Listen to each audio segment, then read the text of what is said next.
fais une pâte à brédeleux, à la betterave, au pomelo et gingembre. Donc là, j'ai du beurre, du sucre roux. Ici, j'ai tout ce qui est farine, levure, sel, zeste, poudre de gingembre, à peu près tout ce qui est sec en fait. Là, j'ai le miel. Ici, les œufs et là, le jus de betterave. À la maison, si on n'a pas de jus de betterave, on peut mixer la betterave cuite, ça fera l'affaire. Donc là, j'ai un beurre qui est mou que je vais blanchir avec mon sucre. Donc blanchir, je vais le fouetter. Ça, le beurre, on peut le ramollir au micro-ondes, c'est pas mal. Quand le beurre est bien mou, en général, 2 coups de fouet et c'est réglé. Une fois que c'est devenu blanc, je mets mes œufs, je mélange. Là, on voit, c'est un peu... Et ça, c'est une passe qui est normale.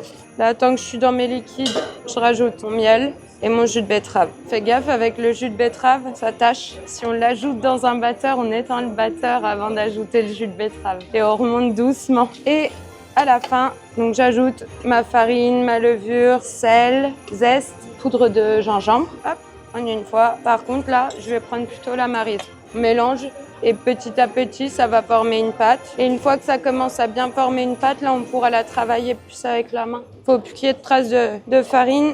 Ok, là, c'est fini. On forme un pâton, on filme et on met sur une plaque au frigo. 1 heure environ. On va allonger à 4 mm à peu près. Pas trop fin, donc là, c'est bien. Alors, pour qu'il ne se balade pas sur ma feuille, ce que je fais, c'est que je mouille un peu la feuille avec de l'eau. Et là, comme ça, ce sera plus simple pour les dorer après. Faut pas mettre trop d'eau. Là, comme ça, ils bougent pas. Donc, on peut les dorer avec le pinceau sans devoir les tenir. Ensuite, une fois qu'ils sont sur la plaque, on les dore. Faut pas non plus trop les dorer, sinon ça brûle. Donc là, dorure, c'est jaune, œuf, sel et jus de betterave. Voilà. Là, je les dore une première fois. Normalement, on attend un petit peu, comme pour les pâtés lorrains. Et on les dore 2 fois, ça donne un rendu un peu plus homogène et une couleur plus sympa. Et ensuite au four. Moi normalement je les cuis à 188 minutes et là par exemple ce sera 170 parce qu'il pulse. À la sortie du four, quand c'est encore chaud, je remets un petit coup pour vraiment qu'il soit tout rose, tout rose. Alors, je vais faire un cornet pour les décorer. Donc là j'ai une feuille, je vais faire un triangle.